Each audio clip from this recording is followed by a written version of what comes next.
본문의 말씀에는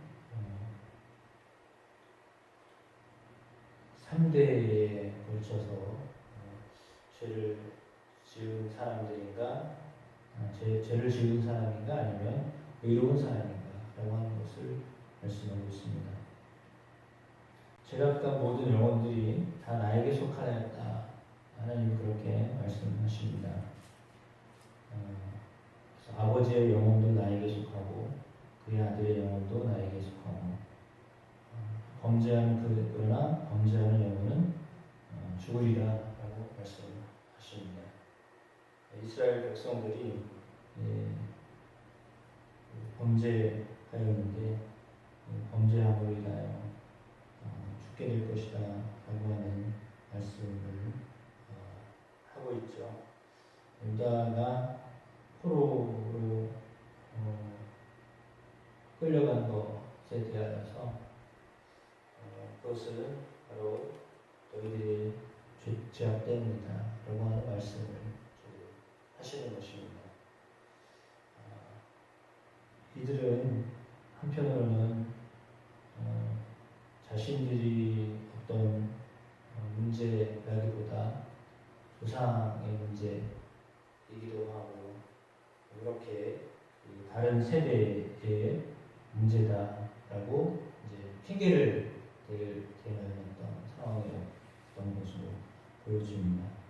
하나님이 포로를 겪고 있는 세대들을 향하여서 아버지의 세대의 죄도 아니고 자신들의 죄 때문에 이렇게 되어졌다라고 하는 말씀을 지금 하고 계십니다. 분명히 하나님이 생명이냐 아니면 죽음이냐 라고 하는 것을 선택할 수 있게 하셨는데 그들이 생명을 선택하기보다 죽음의 길을 선택했다. 정의와 공의를 행하는 것보다 하나님의 말씀을 따라서 사는 것보다 다른 길을 선택했다 라고 하는 것을 알려주고 계십니다. 물론 이 모든 것들은 공동체를 하나님 하신 말씀이지만 또 한편으로는 개개인에게 주어져 있었던 말씀이다 라고 하는 것이 오늘 본문의 어떤 취지다라고 볼 수 있겠습니다. 5절에서 9절에 나와 있는 말씀은 의로운 사람에 대한 이야기입니다. 정의와 공의를 행하는 사람, 산 위에서 재물을 먹지 아니하는 사람, 이스라엘 우상에게 눈을 돌리지 아니하고 이웃의 아내를 더럽히지 아니하고 얼굴 중에 있는 여인을 가까이 하지 아니하고 사람을 학대하지 아니하고 빚진 자 저당물은 돌려주고 강탈하지 아니하고 줄인 자에게 음식 주고 벗은 자에게 옷을 입히고 별일을 위해서 꾸어주지 아니하고 이자받지 아니하고 스스로 손을 금하여 죄를 짓지 아니하며 사람과 사람 사이에 진실하게 판단하는 사람이다 라고 말씀하십니다. 물론 9절에 나와 있는 말씀은 나의 윤례를 따랐다는 거죠. 하나님의 규례대로 진실하게 행하였기 때문에 그는 의인이다. 그래서 반드시 할 것이다. 이렇게 말씀하셨습니다. 그 첫 번째 사람이죠. 그러면 아버지 세대라고 볼 수 있습니다. 아버지 세대는 의로웠습니다. 그래서 의롭게 살았기 때문에 그는 살 것이다 라고 했습니다. 그런데 10절에서 13절의 말씀에는 그 의로운 아버지가 아들을 낳았는데 그 아들은 의롭지 못하고 죄를 범하는 아들이었습니다. 모든 선을 행하지도 아니하고 죄악 중에 하나를 범하여서 강포하거나 심지어 살인하거나 또 재물을 산 위의 재물을 먹고 이웃의 아내를 더럽히고 가난하고 궁핍한 자 학대하고 강탈하고 빚진 자 저당을 돌려주지도 않고 우상에게 눈을 돌려서 가증한 일을 행하고 별일을 위해서 꾸어주거나 이자를 받거나 그런데 그렇게 사는 아들이 아버지는 의로웠는데 아들이 의롭지 못했습니다. 그러면 그 아들이 어떻게 되겠느냐? 가증한 일을 했는데 반드시 죽는다. 그러니까 아버지는 의로웠지만 아들이 의롭지 못하다면 아들은 자기의 죄로 인하여서 반드시 죽게 될 것이다 라고 하는 말씀입니다. 그리고 14절부터 18절에 나와 있는 말씀을 보면 또 다른 반절이 나오는데 여기에는 그에게 또한 아들이 있었습니다. 그 아들을 낳았는데 이게 3대째죠. 그는 아버지가 행한 모든 죄를 보고 두려워하여 그대로 행하지 않았습니다. 이제 아버지는 죄인인데 아들은 이제 죄인으로 살지 않고 의롭게 살았다라고 하는 거죠. 그래서 이제 18절 말씀에 그의 아버지는 심히 포악하여 그 동족을 강탈하고 백성들 중에서 선을 행하지 아니하였으므로 그는 그의 죄악으로 죽으리라 라고 했습니다. 그러나 반대로 17절에 내 규례를 지키며 내 율례를 행할진대 이 사람은 그의 아버지의 죄악으로 죽지 아니하고 반드시 살겠고 라고 했습니다. 그러니까 다 자기에게 주어져 있는 삶을 어떻게 살아내느냐에 따라서 죽게 되고 또한 살게 되겠다라고 하는 겁니다. 그러니까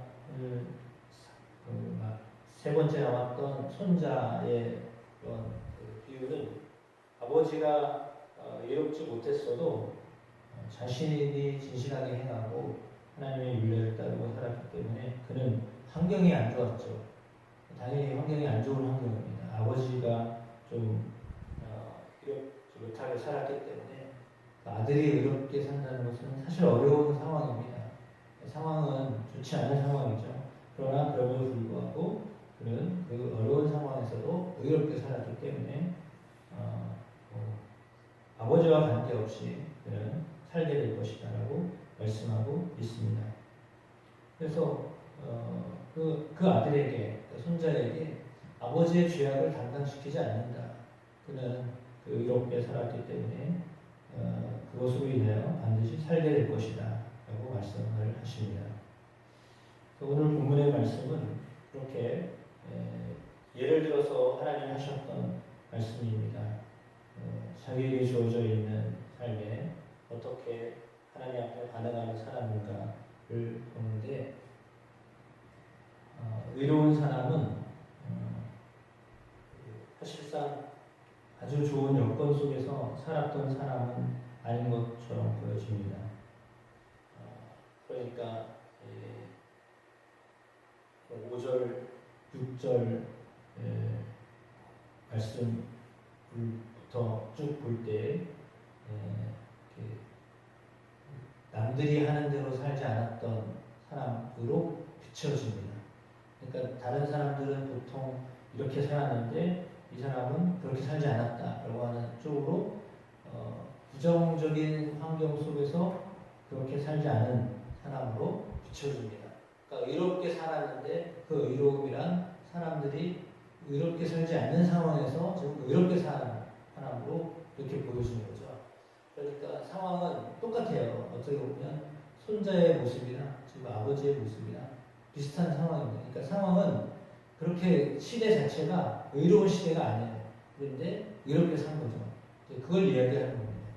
근데 두 번째 아들은 아버지가 그렇게 살았으면 자기도 그걸 보고 살아야 되는데 그는 아마도 그냥 주변에 있는 사람들이 사는 방식대로 산 것으로 보여집니다. 그러니까 상황에 맞춰서 그렇게 살아가는 거죠. 그러니까 오늘 본문을 통해서 우리가 볼 때 죄의 유혹이 분명히 있습니다. 그렇게 살지 못하게 하는 환경과 상황들이 주변에 깔려 있습니다. 그런데 그럼에도 불구하고 그는 하나님의 율례대로 살았다라고 하는 거죠. 의롭게 살았다라고 하는 것입니다. 그의 삶 가운데는 지속적으로 그리고 진실함이 구석에 있었다라고 하는 겁니다. 이런 사람은 어떤 사람인가? 하나님의 율례를 지키는 사람이고 진실하게 판단하는 사람이다 라고 이렇게 18장 8절에 말씀하고 있습니다. 사람과 사람 사이에 진실하게 판단한다라고 하는 것은 거짓말하지 않는다는 거겠죠. 사람 사이에서 자기의 어떤 유익을 위해서 거짓말하지 않는 사람, 진실한 사람이다라고 하는 것을 알려주고 있습니다. 그러니까 어떻게 보면 이게 정상적인 삶인데 그러지 못한 것은 분리할 때는 거짓말도 하고 이렇게 살아가면 이제 사람과 사람 사이에서 이제 문제가 생겼을 때 분리하면 자꾸 거짓말하고 이렇게 되면 이제 신뢰관계가 깨어지게 되는 건데 그 신뢰관계가 깨어지더라도 자기에게 유익이 온다라고 생각하는 그걸 따라서 살아가는 사람들이 이제 많다라고 하는 것을 또한 이제 반증을 하고 있습니다. 그런 일들을 하게 되면 그렇게 살아가게 되면 분명히 거기에 대한 대가를 치르게 될 것이다 라고 하는 것이 오늘 본문 속에 우리에게 가르쳐주고 있습니다. 따라서 의인은 어떤 사람인가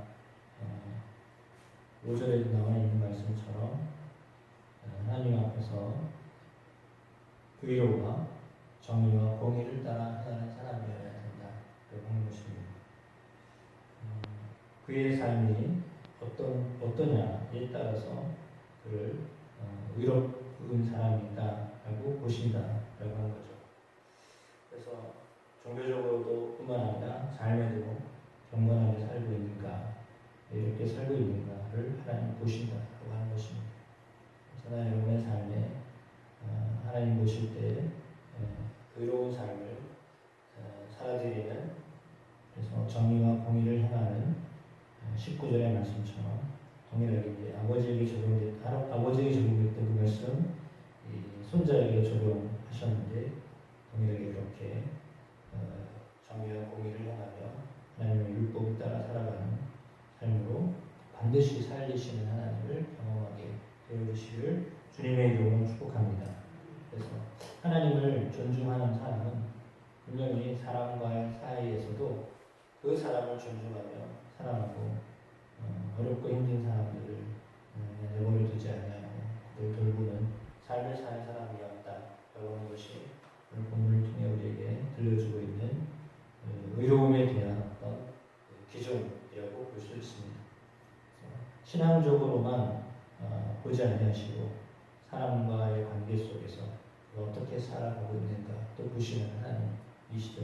그래서 그것을 딱 보고 하나님께서 의롭다, 의롭지 않다 이렇게 여기셨다라고 하는 것인데 오늘 우리의 신앙과 삶이 일치되어서 하나님 앞에 진실하고 하나님 기뻐하시는 사람으로 하나님이 살리시는 사람으로 그렇게 살게 되시는 축복이